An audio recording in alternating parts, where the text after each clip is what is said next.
जय बड़ी माता, जय महाकाली। टेक में आपका हार्दिक स्वागत है। एक नदी में बाढ़ आती है तो उस छोटे से टापू में पानी भर जाता है और वहां रहने वाला सीधा साधा एक चूहा कछुए से कहता है, मित्र, क्या तुम मुझे नदी पार करा सकते हो? मेरे बिल में पानी भर गया है। कछुआ राजी हो जाता है तथा चूहे को अपनी पीठ पर बैठा लेता है। तभी एक बिच्छू भी पेड़ से बाहर आता है और कहता है कि मुझे भी पार जाना है। चूहा भाई, मुझे भी ले चलो।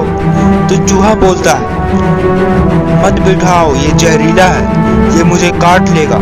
तभी समय की नजाकत को भांप कर बिच्छू बड़ी विनम्रता से कसम खाकर प्रेम प्रदर्शित करते हुए कहता है, भाई कसम से नहीं काटूंगा, बस मुझे भी ले चलो।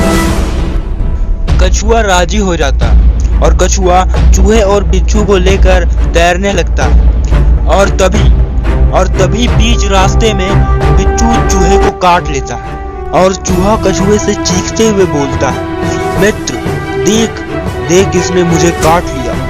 मैंने बोला था ना, इसे मत बैठा, ये बहुत जहरीला है, मुझे काट लेगा। और इसने मुझे काट लिया, अब मैं नहीं बचूंगा मित्र। और थोड़ी देर बाद उस बिच्छू ने कछुओं को भी डंक मार दिया। कछुआ मजबूर था।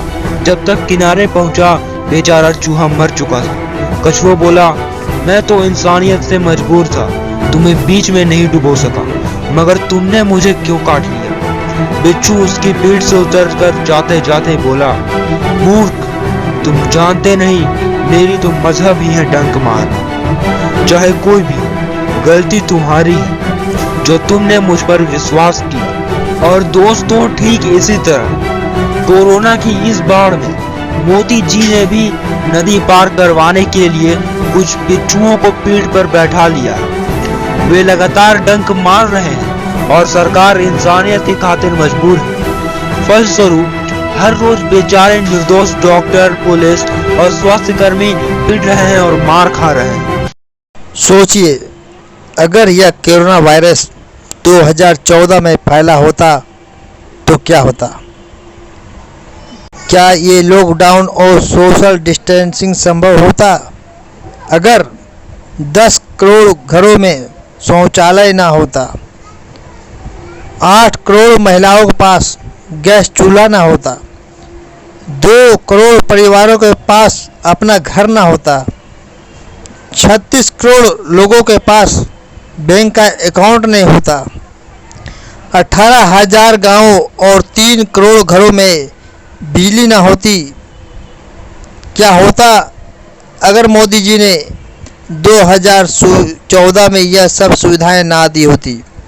मैं मोदी जी का बड़ाई नहीं कर रहा या कोई राजनीतिक बाजी नहीं कर रहा, मैं सिर्फ आईना दिखा रहा हूँ। हाँ, मैं मानता हूँ कि पहले भी आवास योजना पास होती थी, लेकिन बहुत कम होती थी, लोगों को देखकर किया जाता था। उस समय जातियाँ देखकर की जाती थी, लेकिन अभी गरीब देखकर किया जाता है। हाँ, मैं मानता हूँ कि पहले भी शौचालय योजना होती थी, लेकिन कुछ एक घरों में होती थी, बहुल घरों में नहीं। मैं मानता हूँ कि पहले भी छात्रवृत्ति मिलती थी, लेकिन सिर्फ दलित और निचले तबके के लोगों को, लेकिन अभी सभी को बराबर छात्रवृत्ति देने की योजना बनी गई। हाँ, मैं मानता हूँ पहले भी बैंक में अकाउंट खोले जाते थे, मगर उसके लिए ग्रांटेड खोजना पड़ता था, और अभी ग्रांटेड की कोई ज़रूरत नहीं होती, और जिससे हमारे पैसे बैंक में सुरक्षित रखे जाते हैं। इससे पहले नॉन बैंकिंग कंपनियों के द्वारा हमारे पैसे जमा किए जाते थे, जिससे मैं ना जाने कितने भी नॉन बैंक कंपनी हमारे पैसों को लेकर भाग जाया करते थे। लेकिन अभी मोदी जी द्वारा निकाला गया जन धन खाता से हम लोगों के लिए सुरक्षित किया गया। पहले बैंकों में खाता खुलवाने में 50 तरह का ड्रामे किए जाते थे, लेकिन अभी बेखौफ खोला जाता है। हाँ, मैं मानता हूँ मोदी ने हमें 15,000 रुपये खाते में नहीं डाले, लेकिन इस महामारी के दौरान मोदी ने 500 रुपया जरूर हमारे खाते में डाले। भले कुछ भी हो, लेकिन ये 500 रुपया हमारे लिए कुछ दिनों की संतुष्टि तो हुई। वृद्धों का पेंशन भी बढ़ा कर दिया गया। अतः नोटबंदी के दौरान ना जाने कितने लोगों को चक्कर आए, कितने लोग परेशान हुए, लेकिन आज जब 500 रुपये या पेंशन में 2500 आया तो आज सारे लोग उसी बैंक में नंबर लगा के अपने पैसे ले रहे हैं। आज उन लोगों को चक्कर नहीं आ रही और ना परेशानी आ रही है, क्योंकि हमारी सरकार ने हमें घर बैठे पैसे दिए।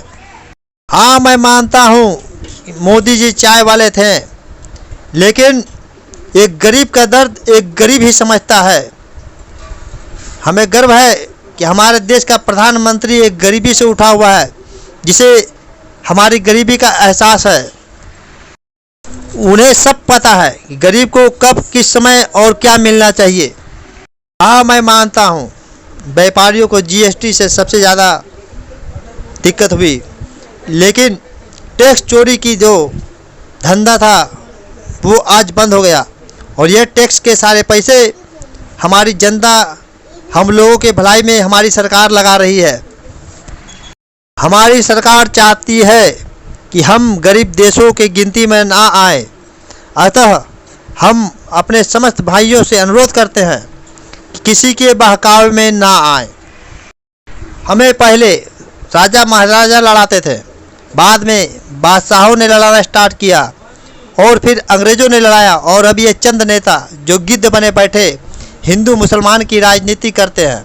अतः मैं समस्त भाइयों से अनुरोध करता हूँ कि आप अपनी और अपने परिवार की उन्नति की ओर ध्यान दें, क्योंकि हमारी सरकार हमारे देश को गरीब नहीं रखना चाहती। वह भी चाहती है कि हमारे देश में कोई भूखा ना मरे। वो भी चाहती है कि हमारा देश विकासशील देशों में गिनती आए। वह भी चाहती है कि हमारे देश में पढ़े लिखे इंजीनियर डॉक्टर पैदा हो।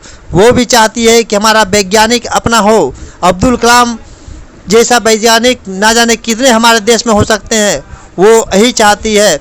अतः हाथ से हाथ मिलाकर चले, विद्रोही की बात में ना रहें, क्योंकि नेता विद्रोही गिद्ध के समान होते हैं।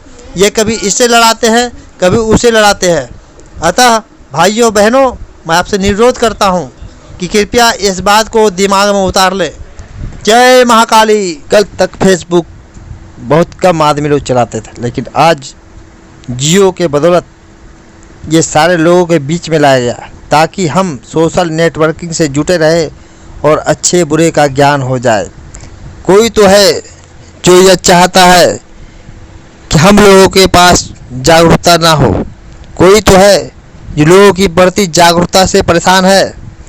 कोई तो है यह चाहता है कि हमारा देश के आदमी अनपढ़, कमज़ोर, नंगे, भूखे, गरीब तथा गुलाम रहे। कोई तो है, अपने बीच में उन गिद्धों को खोजिए। अगर सही लगे तो शेयर कीजिए, वरना हमें कमेंट में बताइए क्या हमारी कमजोरी है, क्या मैंने गलत कहा। धन्यवाद। जय महाकाली माता।